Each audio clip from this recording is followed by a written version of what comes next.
Hola queridos amigos, muy buen jueves para cada uno de ustedes. Es lindo poder recibirles, poder iniciar la mañana compartiéndoles el libro complementario de esta semana. Estamos estudiando juntos el capítulo número 3 de la lección de escuela sabática. Es el libro complementario por Gavin Anthony, El fuego refinador.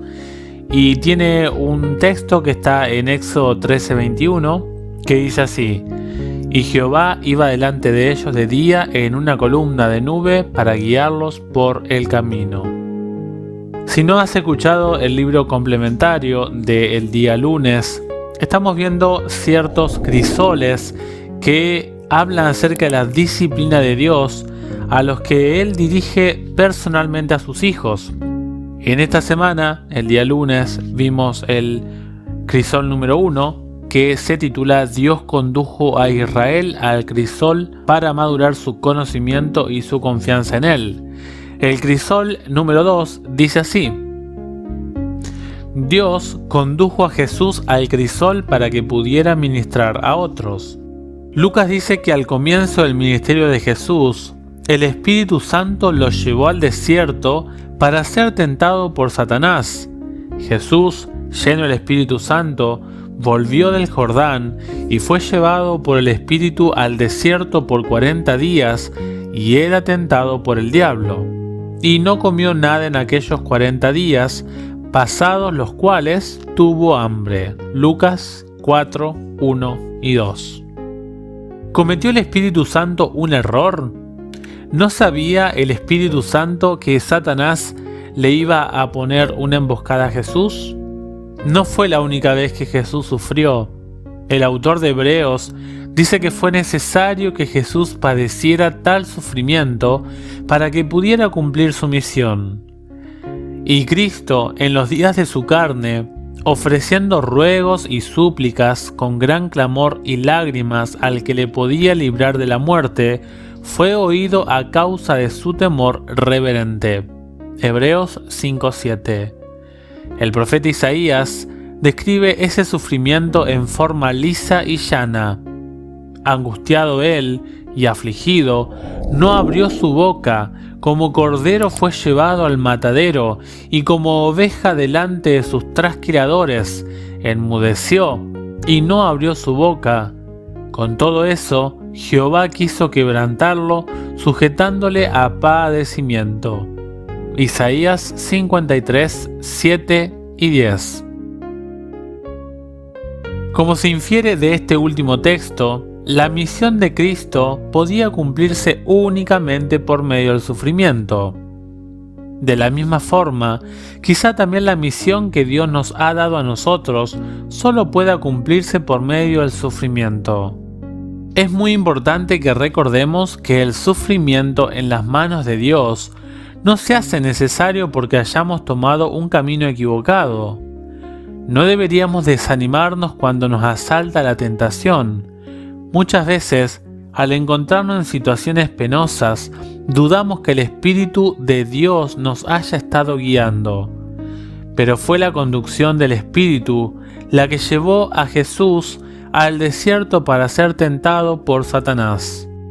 Cuando Dios nos somete a una prueba, tiene un propósito que lograr para nuestro bien. Esta cita está en El deseado de todas las gentes, autora Ellen White, página 103. El crisol número 3. Dios condujo a la iglesia primitiva al crisol para madurar su fe. Lo mismo ocurrió con la iglesia primitiva. Escribiendo a quienes habían sido esparcidos por lo que hoy es Turquía, Pedro explica: para que sometida a prueba vuestra fe, mucho más preciosa que el oro, el cual, aunque perecedero se prueba con fuego, sea hallada en alabanza, gloria y honra cuando sea manifestado Jesucristo. Primera de Pedro 1:7. Nota que Pedro dice que las pruebas les ocurrieron para que su fe fuera purificada como el oro.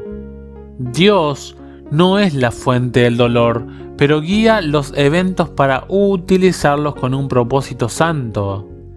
Este propósito se enfoca en la fe. Pedro dice que la fe de aquellos cristianos era más preciosa que el oro. Del mismo modo que el oro es purificado en el fuego, así la fe de ellos sería purificada mediante el dolor y el sufrimiento y hallada en alabanza, gloria y honra. El resultado de ese tipo de fe es doble. La fe refinada los conservaría fuertes y valerosos, pero como dice el texto, tal fe resultaría en alabanza, gloria y honra para Dios cuando Jesucristo fuera manifestado. La fe que madura en medio del sufrimiento de la actualidad resultará en gloria y honra para Jesús cuando venga en las nubes del cielo. Imagine a Jesús viniendo en las nubes del cielo y los seres no caídos de todo el universo cantando las alabanzas de Dios. Cantan porque ven seres humanos levantarse de la tierra que resistieron fielmente la tentación a traicionar a Dios y señalan a Jesús como el único que hizo posible tal victoria. Dios está buscando fe genuina, pero esa fe se obtiene igual que el oro genuino. Se logra bajo alta presión, con fuego, exactamente como el crisol. Crisol número 4. Dios dirigió a los pioneros adventistas directo hacia el crisol para purificar los motivos de su pueblo. Dios no abandonó el método que usó para purificar a su pueblo hace 2000 años. ¿No fue Dios mismo el que guió a los pioneros adventistas al más profundo chasco? Los adventistas siempre se han visto a ellos mismos en los eventos de Apocalipsis 10, 9 al 11, que creen que se refiere a la comprensión que tenían los pioneros adventistas de una de las profecías del libro de Daniel. Este error los condujo a lo que se conoce como el gran chasco. Y fui al ángel diciéndole que me diese el librito, y él me dijo: toma y cómelo, y te amargará el vientre, pero en tu boca será dulce como la miel. Entonces tomé el librito de la mano del ángel y lo comí, y era dulce en mi boca como la miel, pero cuando lo hube comido, amargó mi vientre.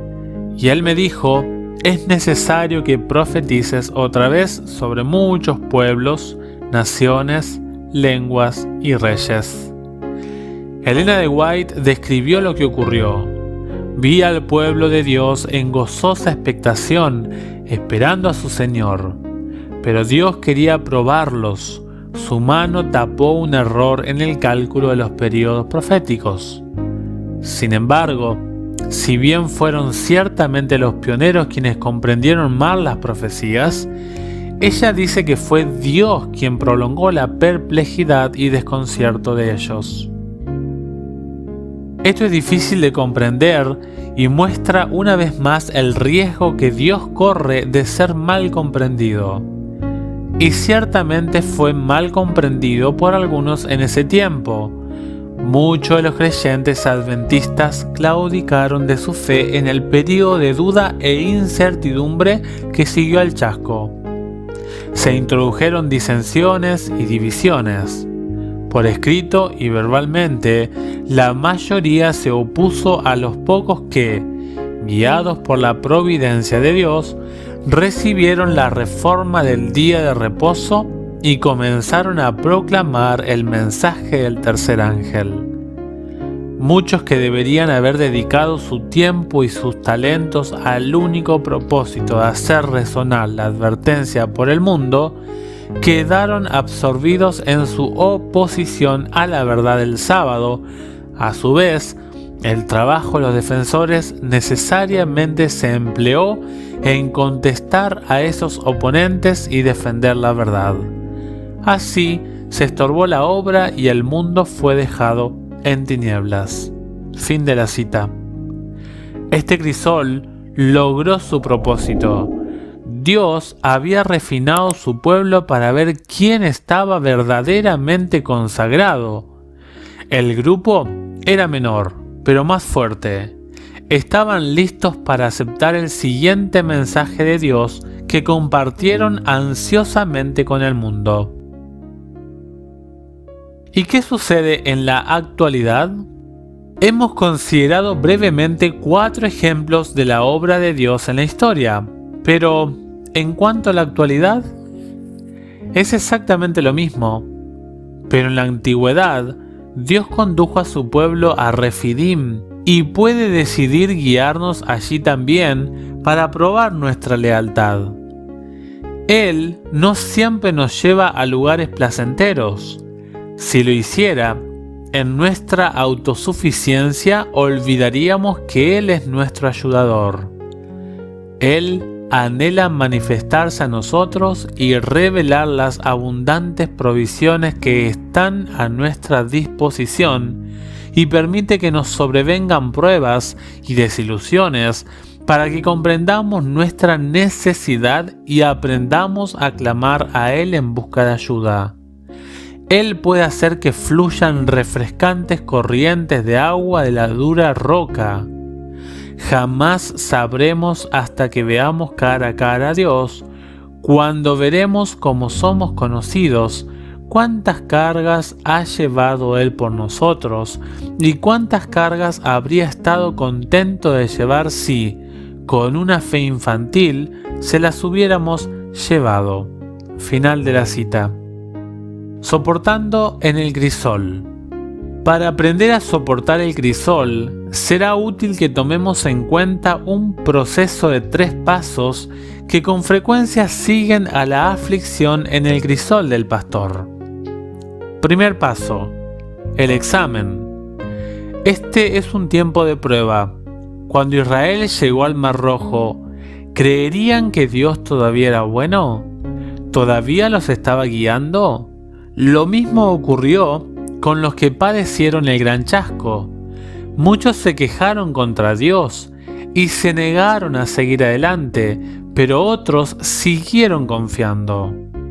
¿Diremos nosotros, aunque Él me matare, en Él esperaré? Job 13:15, ¿o no?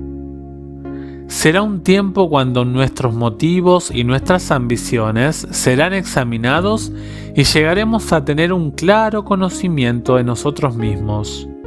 Será el tiempo cuando nuestra lucha por la comunión con Dios será crítica para nuestra supervivencia espiritual. Segundo paso: revelación.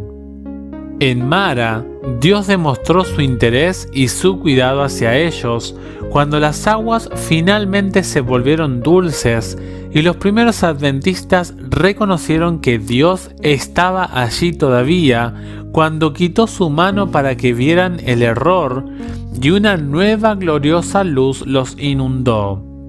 Pero del mismo modo que Jacob se aferró a la bendición, esto solo les ocurre a aquellos que se aferran a Dios. No importa cuán duro sea el examen, no importa cuán oscuro haya sido el valle, la luz vendrá. Tercer paso: una nueva orientación. Esta es la hora de la verdad. ¿Aprenderemos de lo que Dios nos ha revelado o seguiremos aferrados a lo que antes pensábamos que era verdad? ¿O nos aferraremos a nuestros propios sueños y a nuestra propia visión de lo que es el camino de la vida y no a lo que Dios ha dicho? ¿Aceptará Israel el cuidado de Dios aunque las cosas no parezcan estar saliendo como ellos pensaban?